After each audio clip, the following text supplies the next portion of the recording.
Alright, even though I have a terrible cold that is probably going to go on for several months because I can't take anything for it, and even though I've just woken up and I'm not quite awake yet, I'm going to try to go ahead and do this. Very often as I'm waking up I have ideas of, hey, gotta get this done, and a lot of the stuff that I tackle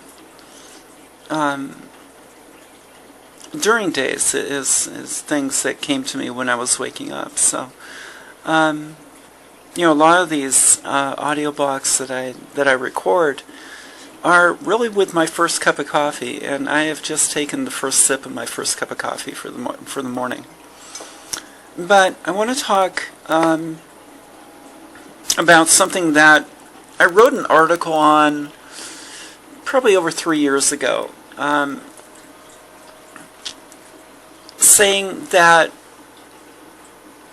in order for the transgender movement to actually make some leaps and bounds, it has to get, the transgender topic has to become dinner table conversation.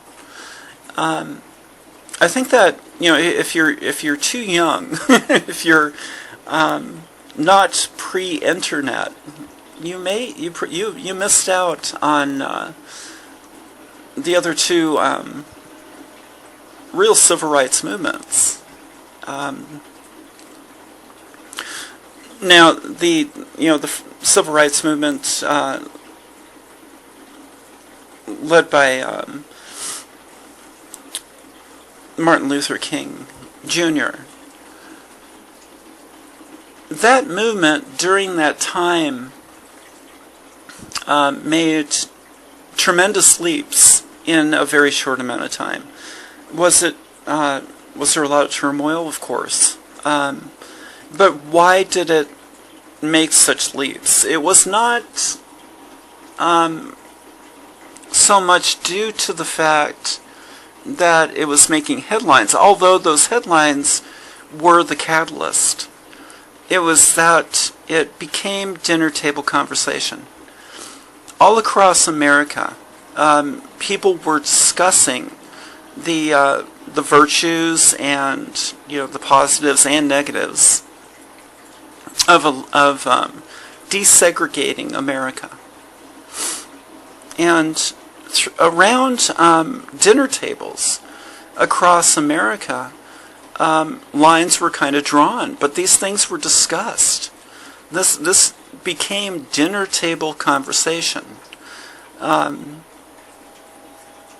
The gay movement that started in 1969 through the early 70s and throughout the 70s, really, it became dinner table conversation.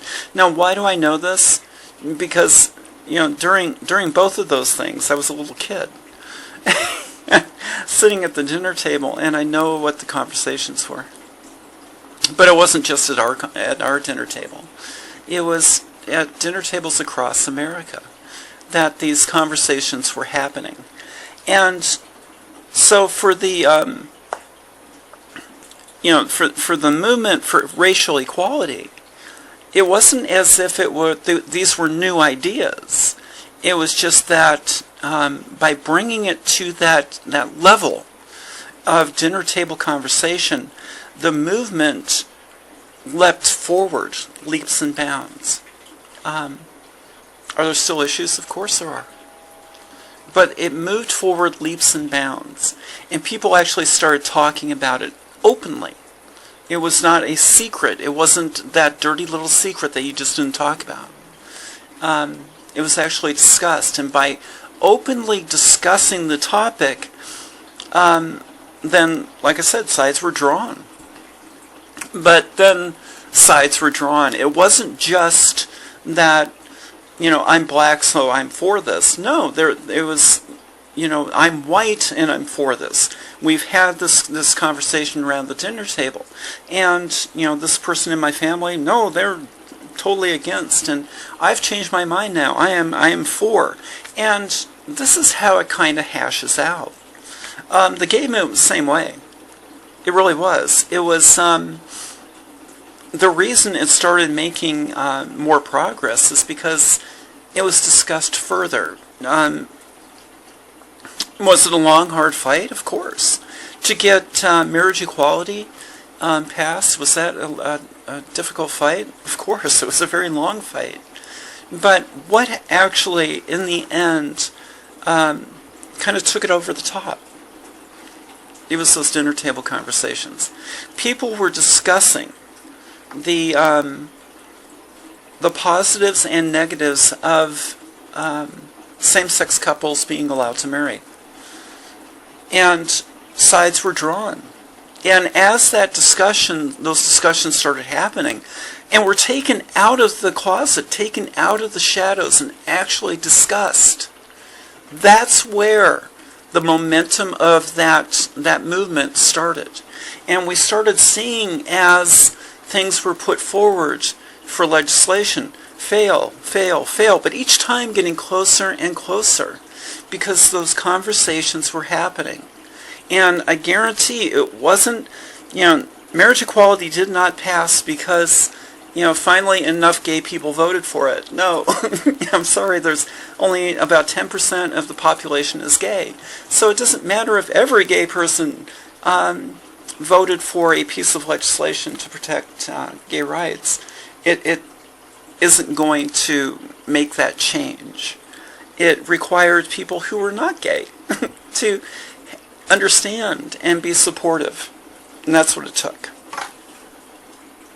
Now we have the transgender movement. And, it was, it was a start and a stop. There was a catalyst that started, and it could have been a good thing, but it turned out to not be a good thing. That may be our fault, it may be, just the fault of the messenger, who knows. But, when Caitlyn Jenner came out, then, 3 years ago, it was the catalyst for a conversation. And there was conversation that started, but unfortunately, we as a group did not foster that. We didn't foster that conversation. So it didn't go anywhere. It died out.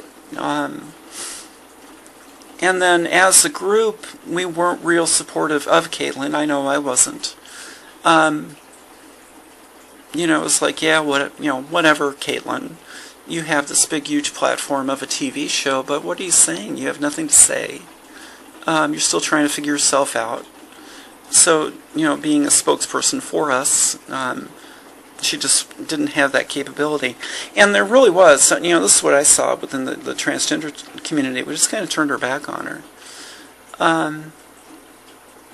And, for reasons, though, my particular reason, I never liked the Kardashian clan, and so I had personal, reasons against liking them anyway. And then seeing that as the representation of me, I guess, just kind of left a bad taste in my mouth. But that was a comment, that was not just me. That was a comment I heard from many, many, many, as the transgender community. We just kind of turned away from her. I don't even know if the show still exists. I never even saw an episode of it, a full episode. I stopped on it while surfing a couple times and was like, oh God, and just kept going. I'm not even sure the show is still on. But it could have started the conversation, but it didn't. And then with the, the advent of marriage equality being upheld by the Supreme Court, that gave the LGBT momentum. And this is what I see happened. Well, let's go for everything. Let's go. We got momentum. Let's keep going. Which wasn't a bad idea. The trouble was that you switched topics, thinking that momentum was going to stick. And it just didn't, did it? Marriage equality, boom, led right into transgender rights, as if they are one and the same, but they're not. They're just not. They're two entirely different subjects. But we tried to take the momentum of marriage equality and roll it into some kind of momentum starting for within legislation. But it wasn't done nicely at all. It was a screw you attitude. It's still a screw you attitude, really is what I'm hearing. And nothing has changed my opinion of that because that's what I'm hearing. I'm still trying to nail down who the hell are the leaders of the transgender movement. When in fact I know there really aren't any.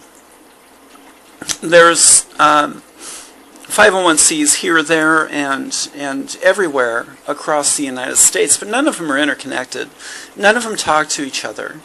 None of them have goals that are discussed among. There is no common list of, this is what we want to get done. Not within the groups. These are tiny battles being fought across the United States. The trouble is that these tiny battles, if you were to put them together side by side, they really don't quite match up. And so, yes, you can win tiny battles in little areas, which, is not a bad thing. The trouble is you don't have a consistent message that you're putting forward. So even if you win these battles, as we start stringing them together, they're going to they're just going to battle each other as far as philosophies and ideas. But in order to bring the transgender movement forward with any longevity, we need to start the dinner table conversations. And again, how do you do that? Within the topic of transgender, it's not like the topic of racial equality. We all know what black is. We all know what white is.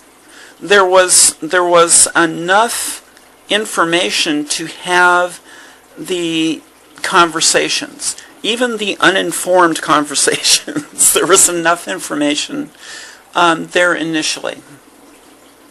With the gay movement, pretty much everybody knows what homosexuality is. Everybody knows what heterosexuality is. And so even within the misinformed conversations, there was enough information to be able to start the conversations. With the transgender topic, I realize, and I keep hearing it from transgender people, we've said everything, and they all know what it is. But then, no, they don't. And, the problem is, again, you're talking to each other. So when you talk to each other, it seems like everybody knows. But you don't talk outside your groups. You're not talking to the general population. You're not talking to that store owner that lives in the grasslands of America. And when you do, because I do, I know that they just don't know. They don't know the basics. They're making the statements that make transgender people cringe. The comment of a guy in a dress. The comment of the stereotypes. If you were to have the surgery, there's the comments I hear quite often.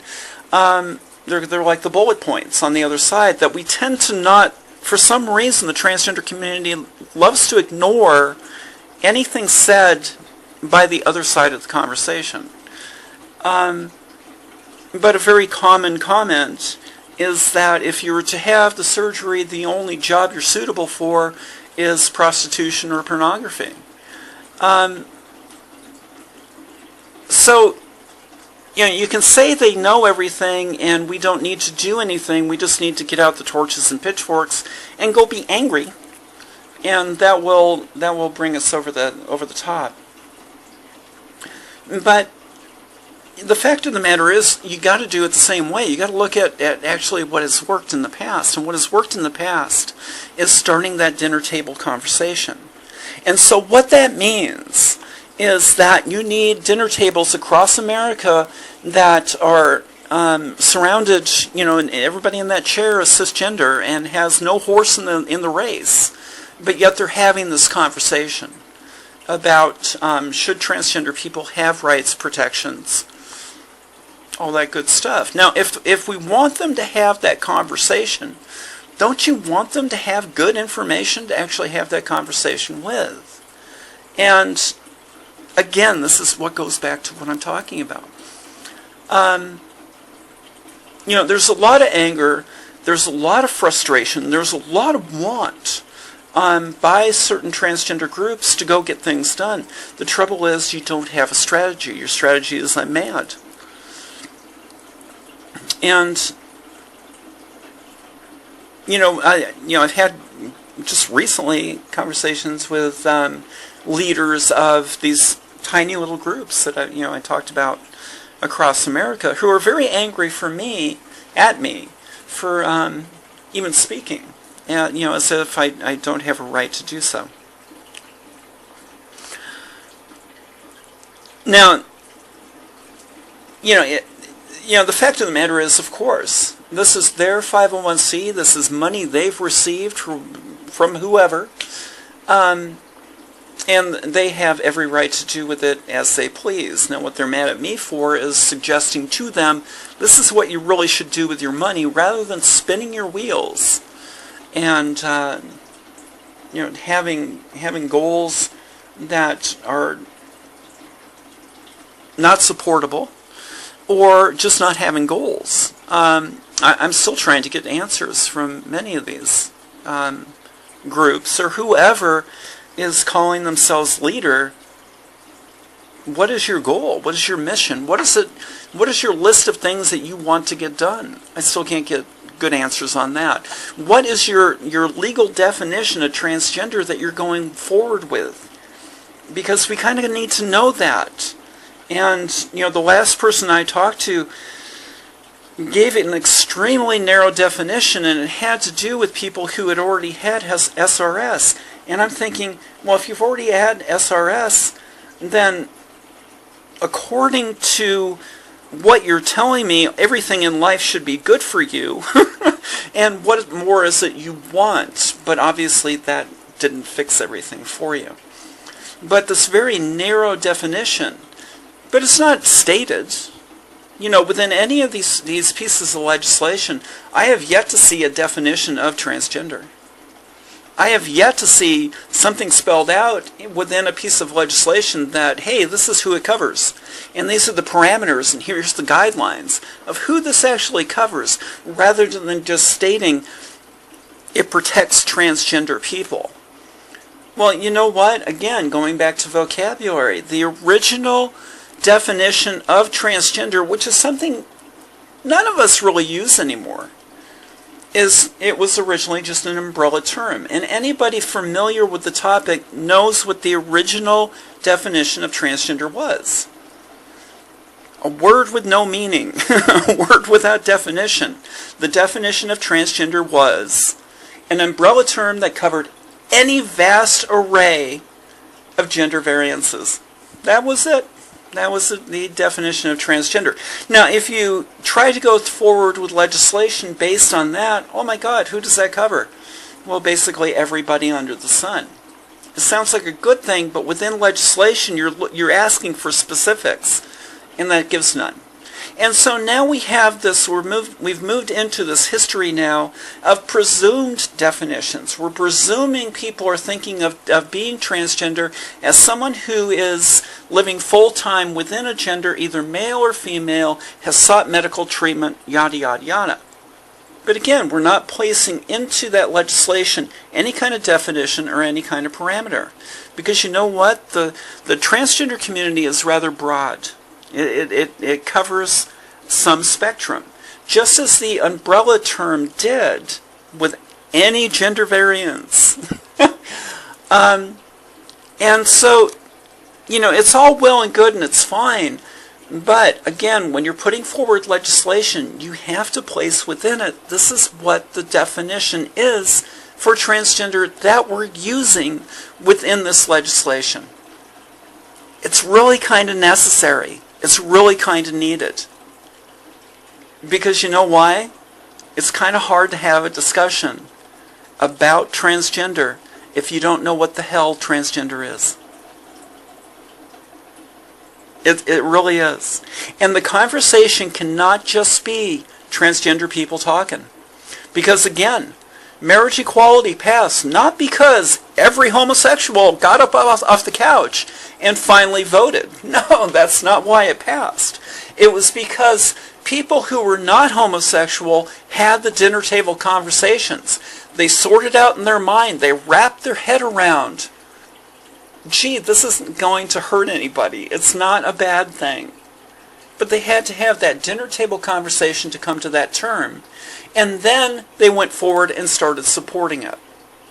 That is why you had the Supreme Court, because they had their conversations. They had their dinner table conversations. And came to the conclusion finally that, you know what, it's not a bad thing. Because now we've discussed it. We've gone over it. We hashed it out. The same thing needs to happen with the transgender movement if you want any kind of movement whatsoever. Now listen to me on this too. Because I don't believe transgender people really understand this. Or anybody within the LGBT that is moving toward, you know, the measure of our success is in headlines. The measure of our success is in donations. The measure of our success is a piece of legislation passed.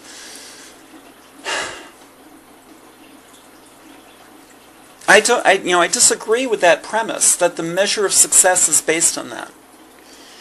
Because when you pass legislation, all you're doing is creating a legal tolerance. You're saying legally somebody can't run up to you and bop you on the head.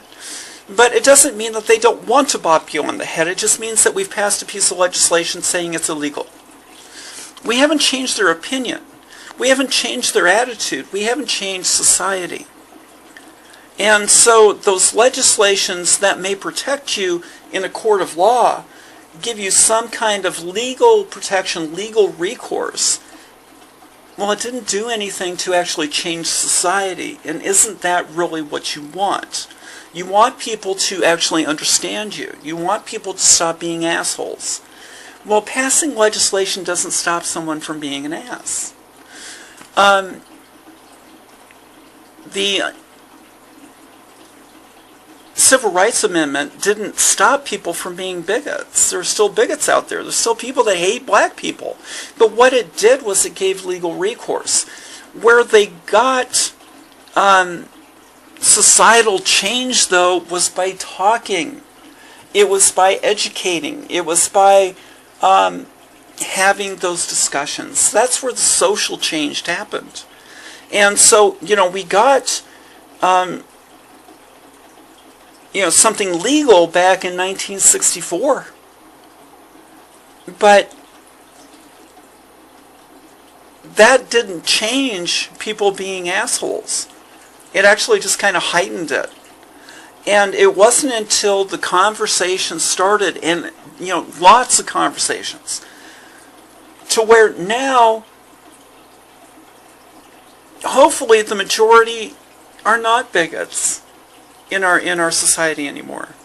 But you certainly don't hear it out loud. It's become socially unacceptable to, say something negative openly that is racially bigoted. It used to be socially acceptable. Do people understand that? It used to be socially acceptable to make racial stereotypes, to make racially negative comments. That was the standard. That was the norm. It was okay. Nobody cared. It was all right. It was expected. But we've moved now into a society where, you know what? It's not okay. It's not accepted. Now, why was there that societal shift? It wasn't because of legislation. And so as transgender people, you have to kind of understand that. Go back through history. Start looking at, what actually worked and the facets of that. Not just, hey, go yell and scream and stomp your foot, until you get your way, because you might get some legislation passed. If you're angry enough and you stomp your fight and you have that right senator in your back pocket, you may get some legislation passed, but it's not going to change anything socially. And that's where the change actually has to happen if you want true change. Now, the other thing too is, I understand that there's a lot of hurt. Transgender people have been abused for, their whole lives and decades, and there is a lot of hurt, and there is, I know there is because I hear it. There's that vindictive attitude, there's that vendetta. I'm going to make you pay. But we really need to kind of throw that aside for the bigger picture. And the bigger picture is just fixing it for the kids. Children within our society now are coming up into a society where that racial discrimination doesn't exist like it did in 1960. They're coming up in a world that is completely different from 1960. They're coming up in a world where being gay can be said openly and not like it was in 1968. They're coming up in a different world. For the transgender movement, if we do our job right as activists, you know what? The job of an activist is to put themselves out of a job. That's really kind of the goal. It's to work yourself out of a job. And children coming up behind us, they don't even know the turmoil that we've gone through. They don't need to know that, because for them they'll come up in a different world. A different world where being transgender is not seen the same way it is now. But the only way to do that is to start the dinner table conversations. And the only way to start the dinner table conversations is to actually talk to the people who need to be speaking about this. And it's not the transgender community.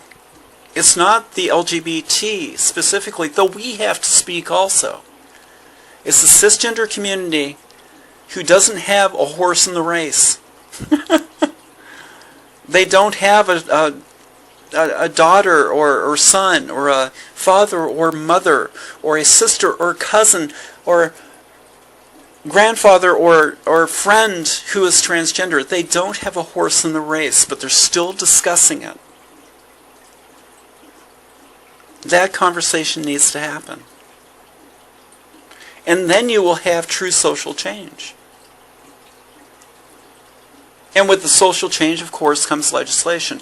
Now, you have to understand, too, that the transgender topic, when moving forward, it is a three-legged stool. We need to pay attention to all three legs. Otherwise, it's just going to tip over. But the conversations that we're having around legislation have to be in the same terms that we're having conversations around medication, around the same terms that we're having conversations around education. They all have to match up because they need to. They need to synchronize so that you have a good, strong, three-legged stool that you can stand on.